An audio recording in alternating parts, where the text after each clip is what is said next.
কবিতা একইভাবে অবিশ্বাস্য রকমের সুন্দর, আবার খুব নির্মম।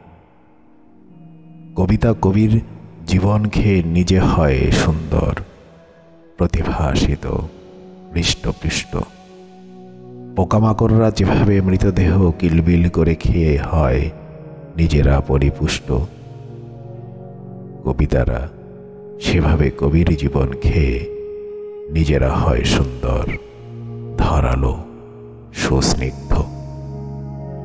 যে কবিতা সৃষ্টি হতে কবির জীবন কখনো কষ্টে পড়েনি, কবিকে কখনো নিঃস্ব হতে হয়নি, সে কবিতা হৃদয়স্পর্শী সুন্দর হয়ে ওঠেনি কখনো।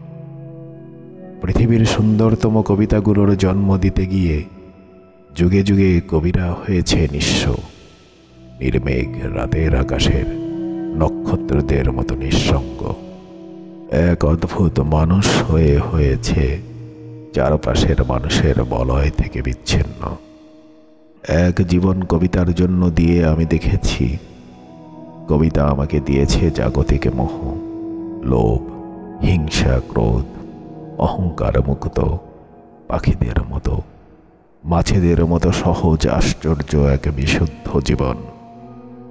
আকাশের অনন্ত মুক্ত পাখির আনন্দের মতো বিপুল বিশুদ্ধ আনন্দ। কিন্তু কিন্তু একইভাবে আমাকে করেছে চিরাচরিত মানুষ থেকে আলাদা, সংসারের বিরাগী, নারীর প্রেম, সন্তানের প্রতি চিরাগত আকাঙ্ক্ষা, মানুষের বলয় থেকে বিচ্ছিন্ন। শেষ পর্যন্ত কবিতা আমাকে করেছে একা, খুব একা।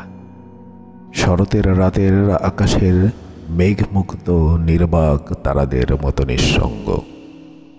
ওই যে দুর্গম গহীন অরণ্যের ভেতরে যে পাহাড়ি ঝর্ণা আপন মনে কলধ্বনি তুলে অবিরত বয়ে চলে, সেই স্নিগ্ধ ঝর্ণা আসলে পাহাড়ের কান্না। চেয়ে দেখো, ওই ঝর্ণামুখের নিচে, ওই পাহাড়ের তলদেশে পাহাড়ের কত কত কান্নার জল আছে প্রচ্ছন্ন।